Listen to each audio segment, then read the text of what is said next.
సంగం వద్ద కావలి కాలువకు సోమశిల జలాలను విడుదల చేసి రెండవ ఫేజ్లో రబ్బీ పంటలకు నీటిని అందించేందుకు చేపట్టిన బృహత్తర కార్యక్రమంలో ఉదయగిరి శాసనసభ్యులు శ్రీ కాకర్ల సురేష్, కావలి శాసనసభ్యులు శ్రీ దగ్గుమాటి వెంకటకృష్ణారెడ్డి మరియు సోమశిల ప్రాజెక్టు చైర్మన్ కేశవ చౌదరిలతో కలిసి పాల్గొన్నారు.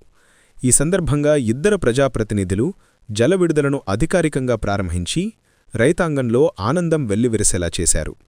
ఈ సందర్భంగా మాట్లాడిన ఉదయగిరి శాసనసభ్యులు శ్రీ కాకర్ల సురేష్, గౌరవ ముఖ్యమంత్రి శ్రీ నారా చంద్రబాబు నాయుడు, ఉప ముఖ్యమంత్రి శ్రీ కొణిదెల పవన్ కళ్యాణ్, యువనేత మంత్రివర్యులు శ్రీ నారా లోకేష్ బాబు కూటమి ప్రభుత్వం ఏర్పడిన నాటి నుండి రైతు సంక్షేమాన్ని అత్యంత ప్రాధాన్యంగా తీసుకొని నిరంతరం కృషి చేస్తున్నారని పేర్కొన్నారు. రైతుల సమస్యలను అర్థం చేసుకొని వాటికి శాశ్వత పరిష్కారాలు చూపించేందుకు ప్రభుత్వం అహర్నిశలు శ్రమిస్తున్నారని తెలిపారు. కూటమి ప్రభుత్వం బాధ్యతలు చేపట్టిన తర్వాత రాష్ట్రంలో వర్షాలు సమృద్ధిగా పడి అన్ని ప్రాజెక్టులు, చెరువులలో పుష్కలంగా నీరు నిండిపోయి నిండుకుండలను తలపిస్తున్నాయని పేర్కొన్నారు.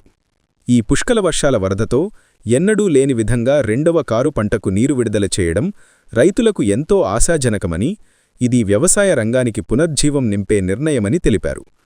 అలాగే రైతుల ఆర్థికాభివృద్ధి కోసం ప్రభుత్వం తీసుకుంటున్న సంక్షేమ నిర్ణయాలను కూడా ఆయన వివరించారు.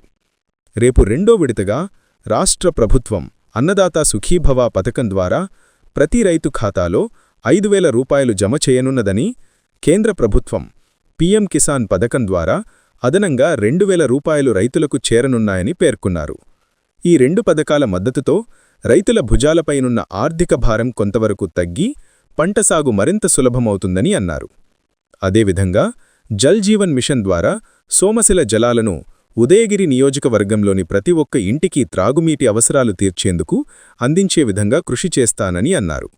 ఈ కార్యక్రమంలో ప్రజాప్రతినిధులు, నాయకులు, కార్యకర్తలు, రైతులు తదితరులు పాల్గొన్నారు.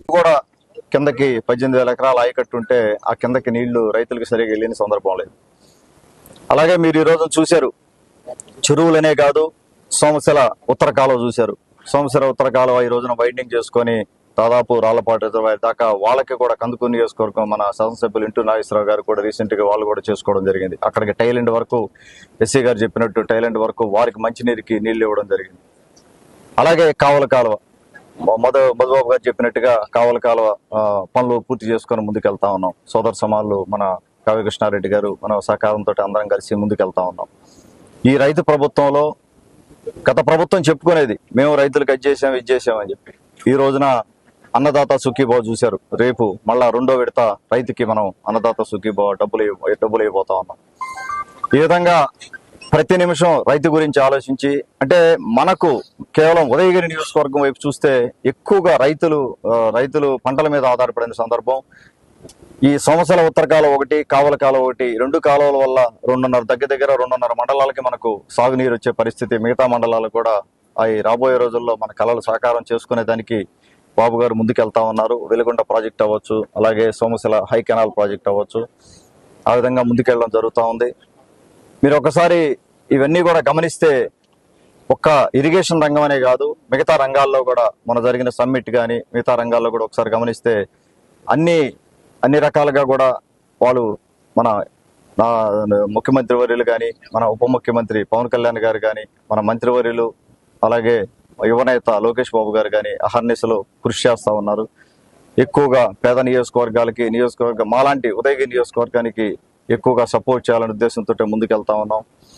అలాగే రాబోయే రోజుల్లో కూడా కృష్ణారెడ్డి గారు కానీ, నేను కానీ, అలాగే నాగేశ్వరరావు గారు కానీ, అలాగే మన అన్నగారు దేవాదాయ శాఖ మంత్రి మన రామనారాయణ గారి సహకారంతో ఈ ఏరియాలో ఇంకా కూడా మనం ఇరిగేషన్ వైపు, సాగునీటి వైపు వెళ్లాల్సిన అవసరం ఉంది. నాకు ఈ రోజు కూడా ఒక రకమైన బాధ అనమాట. ఉత్తర కాలువ వెళ్ళింది మన కాన్స్టిట్యున్సీ నుంచి, ఉదయగిరి నియోజకవర్గం నుంచి వెళ్ళింది, కానీ రాళ్లపాడు లాంటి రిజర్వాయర్ ఉదయగిరి నియోజకవర్గంలో ఒకటి మనం కట్టుకుపోయేలేవు అనే బాధ. అంటే తాగేదానికి నీళ్లు లేవు, చాలా మందికి తాగేదానికి నీళ్లు లేని సందర్భం. ఒక గ్లాసు సంవత్సరాల నీళ్లు, మంచి నీళ్లు మనకు చాలా ఇళ్లకి దొరకని పరిస్థితి. ఆ విధంగా దానికి కూడా జేజీఎం వర్క్స్ కంప్లీట్ చేసుకొని జేజీఎం ప్రాజెక్ట్ ద్వారానే కేవలం ప్రతి ఇంటికి కూడా నీరిచ్చే పరిస్థితి ఉంటుంది కాబట్టి దాని వైపు కూడా ఆలోచన చేసి ముందుకెళ్తా ఉన్నాం. ఈ రోజు ఈ కార్యక్రమానికి నన్ను ఇక్కడికి ఇన్వైట్ చేసిన ఎస్సీ గారికి, మన కృష్ణారెడ్డి గారికి, అలాగే మిగతా డిస్ట్రిబ్యూటరీ అందరికీ కూడా నా ధన్యవాదాలు తెలుపుకుంటూ సెలవు తీసుకుంటాను.